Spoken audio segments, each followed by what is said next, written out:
The morning was unfolding like any other in the glass and steel penthouse that dominated the Chicago skyline when Marcus Stone, the most feared man on the East Coast, discovered that his empire was about to collapse. Not because of rivals or the federal police who had pursued him for years, but because of a pregnant woman he had hired as a cleaner 3 months ago. At that precise moment, while holding a sealed envelope he had just received, Marcus realized that everything he had built through violence, corruption, and fear would be destroyed not by a bullet, but by love. And the worst part of all, he knew there was nothing he could do to prevent it. If you like stories like this, consider subscribing. Most people watching are not subscribed yet. Hello, I'm Rose Cameron, and today I'm going to tell you a story of redemption, betrayal, and love that will completely change the way you see organized crime. Get ready, because this story will leave you breathless. Let's begin. Marcus Stone was not an ordinary man. At 42 years old, he controlled criminal operations that extended across 5 states, moving billions of dollars in drugs, illegal gambling, and extortion. His name was whispered with fear in the corridors of power, and even politicians and federal judges slept better knowing they were under his protection. He had built his empire starting as a street soldier in Brooklyn, working for the Castellano family, until one night, in an Italian restaurant on the Lower East Side, he executed the boss himself and took control of everything. That was the moment when Marcus Stone ceased to be a man and became a legend. In the 20 years that followed, he never lost a territorial war, was never convicted of any crime, and never, absolutely never, allowed any emotion to interfere with his business. His gray eyes were as cold as steel, and his reputation was as solid as the concrete of the streets he controlled. The penthouse where Marcus lived was a reflection of his power. Located at the top of a luxury building in Chicago, it offered a 360-degree view of the city he controlled. The walls were smoked glass, the furniture was minimalist and expensive, and every detail had been carefully chosen to convey absolute power. There were no family photos, no personal memories, nothing that indicated Marcus Stone was a human being with feelings. It was exactly how he liked it. His routine was as precise as a Swiss watch. He woke at 5 in the morning, exercised for an hour, drank black coffee without sugar, and then spent the day in meetings with his lieutenants, supervising operations that generated millions. At night, he frequented underground casinos or nightclubs that he owned, always surrounded by bodyguards and women who disappeared as soon as they were no longer useful. Marcus had never married, never had a relationship that lasted more than a few weeks, and never allowed anyone to get close enough to know the man behind the legend. Everything changed the day Sarah Mitchell entered his life. She had been hired through a cleaning agency that Marcus used to keep his penthouse immaculate. Sarah was a 31-year-old woman with brown hair and blue eyes that seemed to carry stories of suffering. She was discreet, efficient, and never asked questions about the people who visited the penthouse or about the conversations Marcus had on the phone. Exactly the type of employee Marcus appreciated, invisible and reliable. But there was something different about Sarah. Perhaps it was the way she moved carefully through the space, as if afraid of taking up too much room. Perhaps it was the sadness that occasionally appeared in her eyes when she thought no one was watching. Or perhaps it was the fact that, for the first time in 2 decades, Marcus Stone noticed that a woman existed in his space. But what Marcus didn't know was that Sarah had a secret that would change everything. 3 months after Sarah began working at the penthouse, Marcus noticed something different. She had begun wearing looser clothes, and there was a slight bulge in her abdomen that hadn't been there before. He was not a man who normally cared about the personal details of his employees, but something in his predator instinct made him pay attention. One night, while Sarah was cleaning the kitchen, Marcus watched her from the sofa, seeing her move with one hand constantly resting on her belly. "You're pregnant," he said simply, his voice cutting like a knife. Sarah froze, the sponge falling from her hands. She turned slowly, her face pale, her eyes full of fear. "Mr. Stone, I I can explain, she began, her voice trembling. You don't need to, replied Marcus, rising from the sofa with the grace of a predator. You're pregnant and you continue working for me. That means you need this job desperately. That means you have nowhere to go. That means you're alone. Each sentence was a statement of fact, not a question. Sarah lowered her head, tears beginning to stream down her face. My boyfriend, he disappeared when he found out I was pregnant. He said he wasn't sure if it was his and that I should figure it out on my own. I tried to find him, but he changed his number and moved. Now I'm here, trying to earn enough to take care of my baby when he's born. Marcus remained silent for a long moment, processing her words. He had heard stories like this hundreds of times, stories of abandoned women, of children without fathers, of desperate people. Normally, he felt nothing. But at that moment, watching Sarah with her rounded belly and her eyes full of despair, something inside him moved, something he had buried deeply long ago. How much time do you have? He asked.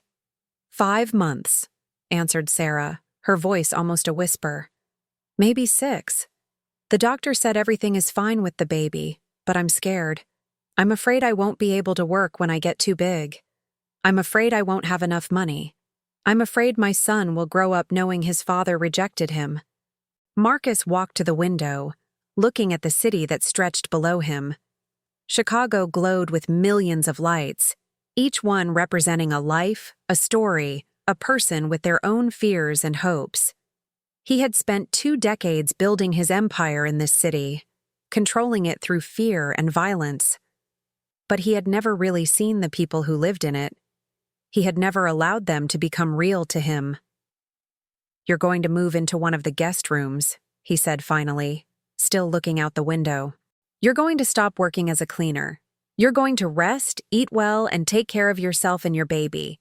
In return, you're going to maintain absolute secrecy about everything you see and hear in this penthouse. Sarah looked at him in confusion. Mr. Stone, I can't accept this. It would be too much. I'm not Charity. Marcus turned to face her, his gray eyes so intense that she had to fight not to back away. It's not charity, he said, his voice low and dangerous. It's necessity. My necessity. Do you understand? And at that moment, Sarah had no idea that she had just signed a contract with the devil. The days that followed were surreal for Sarah. She moved into one of the guest rooms of the penthouse, a luxurious space with a view of the city, with a marble bathroom and a bed so comfortable that she cried on the first night.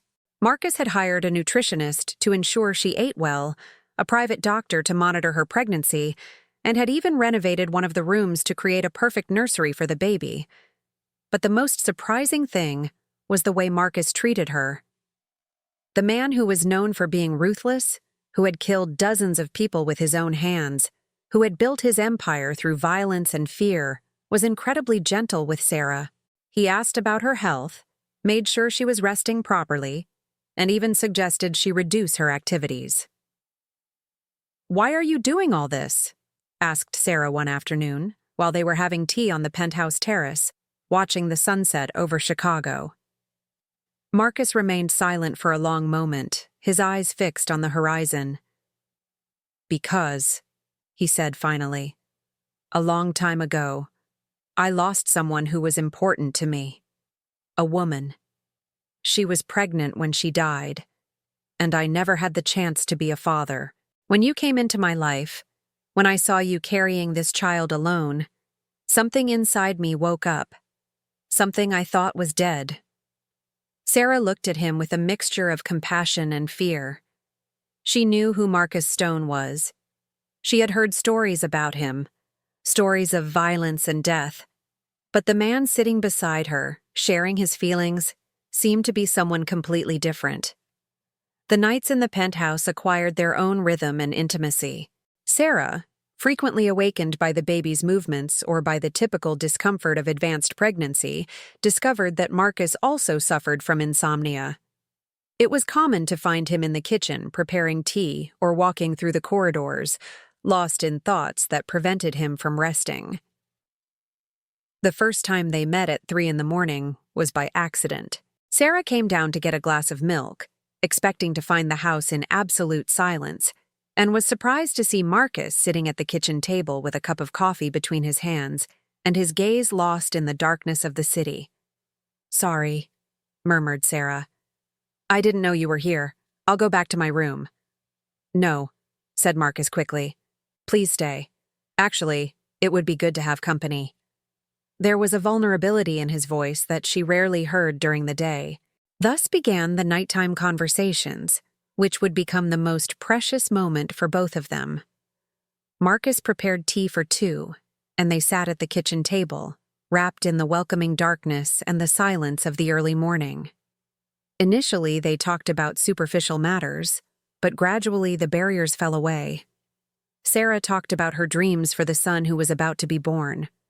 She wanted him to study, to have opportunities she never had, to grow up knowing he was loved, even though his biological father had rejected him. Her words were filled with determination and unconditional love, and Marcus found himself deeply touched by this maternal strength. "I always imagined what it would be like to be a father," confessed Marcus one night, his words coming out slowly, as if each one hurt to pronounce. "There was a woman. Her name was Catherine. We were together and she got pregnant. I was ready to leave all of this behind, to get out of the business, to be a better man. But my enemies found out about her, about the baby. They killed her as a way to hurt me." His voice faltered and Sarah instinctively reached out, touching his hand lightly in a gesture of consolation. "You can still be a father," she said softly. "Maybe not the way you planned, but you can." Marcus looked at her, his gray eyes glistening with tears that he rarely allowed to fall. "How can I be a father when everything I touch turns to death? How can I be a father when I'm a man who kills for a living?" Sarah smiled gently, placing her free hand on her belly. "Fatherhood isn't about being perfect, Marcus. It's about love, care, presence. It's what you've been doing for me and my baby." It was the first time she called him by his name, without the formal Mr. Stone, and both noticed the growing intimacy between them. But what neither of them knew was that someone was watching their every move, every conversation, every moment of vulnerability. While Marcus and Sarah built their emotional connection, the gears of organized crime continued to turn. Vincent Caruso, Marcus's second-in-command, had begun to notice changes in the boss's behavior. Marcus was less focused on business, less interested in the operations that generated millions.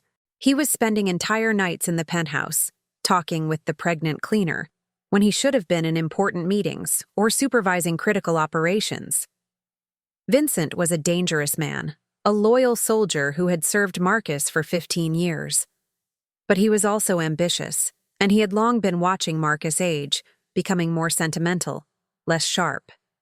Vincent had begun making plans that involved taking control of Marcus's empire and eliminating anything that could be used against him.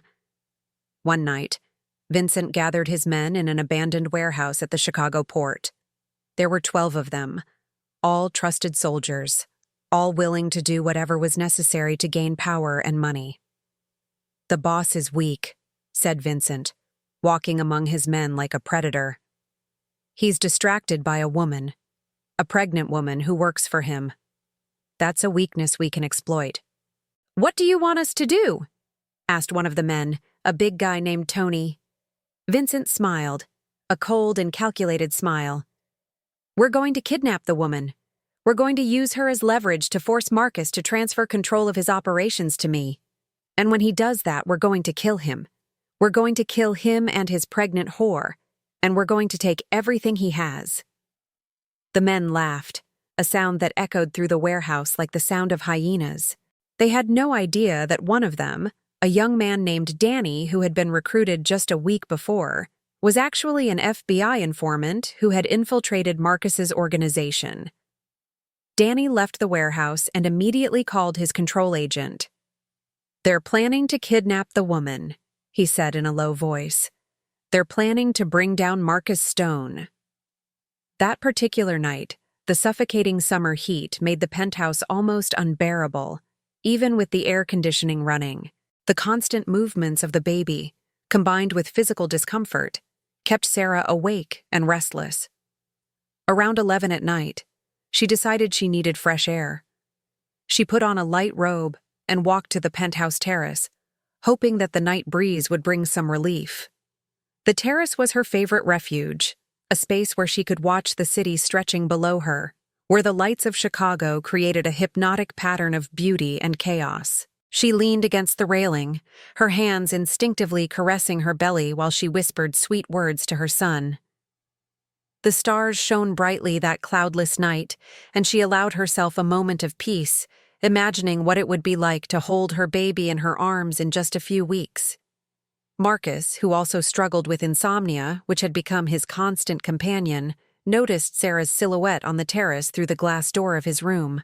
Concerned about her being alone out there at such a late hour, he came down to check if she was okay. He found her bathed in moonlight, and for a moment, he stood at the door, simply observing the serene scene she composed. "Are you okay?" he asked softly. She turned with a tired smile. "I can't sleep. The baby is very active today and the heat. Sorry if I bothered you." "You never bother me," replied Marcus, approaching and leaning against the railing beside her. "Actually, I couldn't sleep either." They stood in silence for a few minutes, comfortable, watching the city stretching below them. "Sarah," said Marcus suddenly, "I want you to know how much you mean to me. You've transformed what could have been just another day in my empty life into something special. You've given me a reason to live beyond power and money." She turned to look at him, and in the moonlight she could see the raw emotion in his eyes. "Marcus, you saved me when I needed it most. You gave me a home. You gave me security. You gave me hope. I don't know how to thank you." The intensity of the moment, the physical proximity, and months of growing emotional connection created an atmosphere charged with unspoken feelings. When Marcus reached out to touch her face gently, Sarah didn't pull away. Their gazes met for long seconds before he approached slowly, giving her time to retreat if she wanted. The kiss was soft, full of tenderness and unspoken promises, sealing feelings that had been growing silently between them for months. It was a kiss that changed everything, a kiss that marked the point of no return in their lives. But what neither of them knew was that that kiss had been seen by someone who was watching from the roof of the building next door. Vincent Caruso had placed men to watch Marcus's penthouse 24 hours a day. He knew that Marcus was a man of habits, and that if he could discover when Sarah was alone, he could execute his kidnapping plan. When his men reported that they had seen Marcus and Sarah kissing on the terrace, Vincent knew that the perfect moment had arrived. "She's pregnant," said Vincent to his men, his cruel smile widening. "That makes her even more valuable. Marcus would do anything to protect her and the baby. He would give us everything we have." The plan was simple. They would kidnap Sarah when she left the penthouse for a medical appointment. Marcus had insisted on accompanying her, but Vincent had planned for that too. They would kill Marcus during the kidnapping, make it look like a car accident, and then use Sarah as leverage to force Marcus's lieutenants to transfer control of operations to Vincent. But there was a problem. Danny, the FBI informant, had passed all the information to his control agent. The FBI was monitoring Vincent and his men, waiting for the right moment to make the arrests. They wanted to catch Vincent in the act. They wanted to have solid evidence that could lead to his life sentence. Marcus's control agent, a man named Agent Thompson, had informed Marcus about the conspiracy. Marcus had been furious, not so much about the conspiracy itself, but about the fact that Sarah was in danger. For the first time in his life, Marcus Stone had something to lose beyond money and power. He had someone he loved. "Let them come," said Marcus to Agent Thompson, his gray eyes shining with cold fury. "Let them try to kidnap Sarah, and when they do, we'll destroy them. We'll destroy Vincent Caruso and all his men." Agent Thompson was shocked. "Mr. Stone, this is extremely dangerous.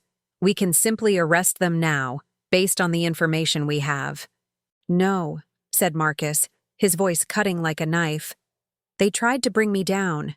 They tried to kidnap the woman I love and the child she's carrying. They're going to learn what it means to defy Marcus Stone." The medical appointment was scheduled for a Tuesday afternoon.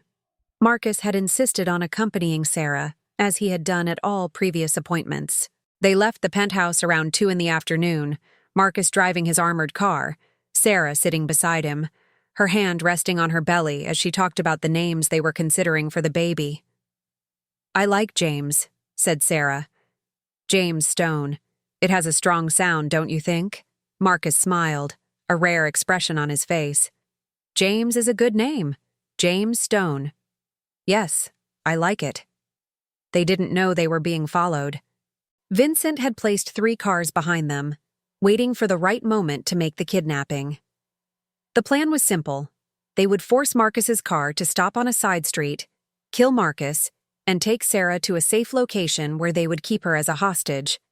But what Vincent didn't know was that the FBI was monitoring every move. Agent Thompson had placed agents in strategic positions along the route, waiting for the moment when Vincent would make his move. When Vincent's cars tried to force Marcus's car to stop, everything descended into chaos. The FBI agents came out of their hiding places, weapons in hand, surrounding Vincent's cars. There was a brief but intense shootout. 2 of Vincent's men were killed, and the others were arrested on the spot. Vincent, however, had positioned himself in a nearby building with a long-range rifle. His plan was to kill Marcus from a distance, ensuring that he couldn't be traced. But when he saw the FBI agents surrounding his men, he knew he had been betrayed. "Damn, Danny," muttered Vincent, aiming the rifle at Marcus's car. "If I can't have the Empire, nobody can." He was about to pull the trigger when a bullet hit him in the back. Agent Thompson had climbed to the roof of the building and had fired, killing Vincent before he could shoot. Vincent fell forward, his rifle falling from the roof and hitting the ground below. Marcus, who had seen everything happen through the rearview mirror, immediately protected Sarah, covering her with his body while the FBI agents surrounded the car. "It's okay," whispered Marcus in Sarah's ear. "You're safe. I won't let anything happen to you or our son." And at that moment, Sarah knew that Marcus Stone, the most feared mafia boss in America, had finally found something more important than his empire. After the confrontation, Marcus faced a choice. He could continue his life as a mafia boss, continuing to build his empire through violence and fear. Or he could leave everything behind and try to be the man that Sarah and his son deserved. Agent Thompson had offered a deal. If Marcus agreed to testify against his lieutenants and help the FBI dismantle his organization, he would receive protection and a new identity. It would be a different life, a life far from the power and wealth he had known, but it would be a life where he could be a father and husband without fear. Marcus thought about it for 3 days. He thought about everything he had built, about the power he had conquered, about the fear he had inspired. And then he thought about Sarah, about the baby who was about to be born, about the possibility of being a better man. "I accept the deal," said Marcus to Agent Thompson. "I'll testify. I'll help dismantle my organization. But I want protection for Sarah and my son. I want them to have a safe life. A normal life." "You will," replied Agent Thompson. "You will have a new identity, a new life. You will be an ordinary man, Marcus. Will it be difficult for you?" Marcus looked out the window of the penthouse, watching the city he had controlled for 20 years. "No," he said. "It won't be difficult.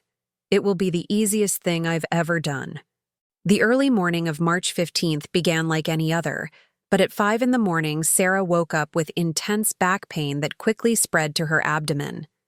Initially, she thought it was just another of the typical discomforts of late pregnancy.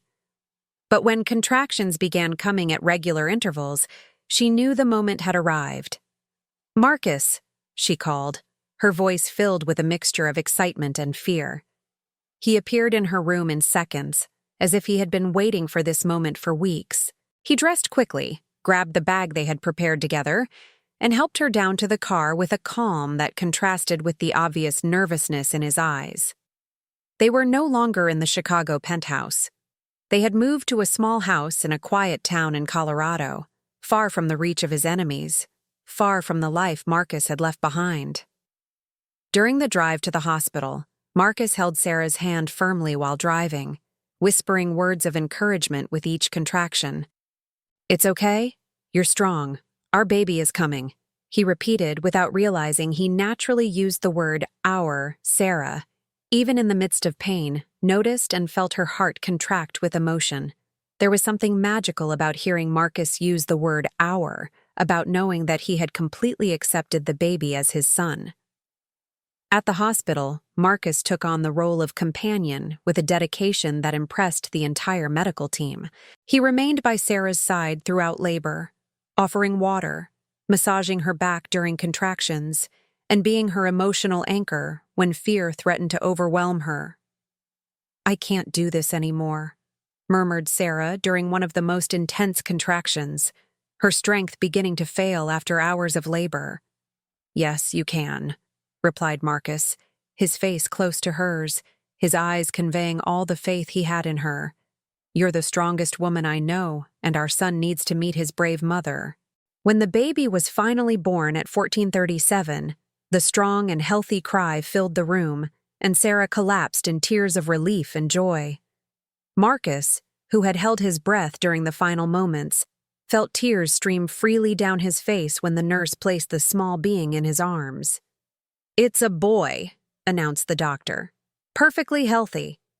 Marcus looked at the small and perfect face of the child, then at Sarah, who watched him with an expression of pure happiness, despite her exhaustion. "He's perfect," he whispered, his voice choked with emotion. "You both are perfect." It was at that moment, holding the baby while Sarah rested, that Marcus knew with absolute certainty that this was his family. It didn't matter the circumstances that had brought them together. It didn't matter the social differences or the fears they both carried. That small being in his arms and the extraordinary woman who had brought him into the world were his destiny. And at that moment, Marcus Stone ceased to be a mafia boss and simply became a father. 1 year after James's birth, Marcus and Sarah were married in a small ceremony in a white chapel in Boulder, Colorado. Marcus had testified against his lieutenants, and most of them had been sentenced to long prison terms.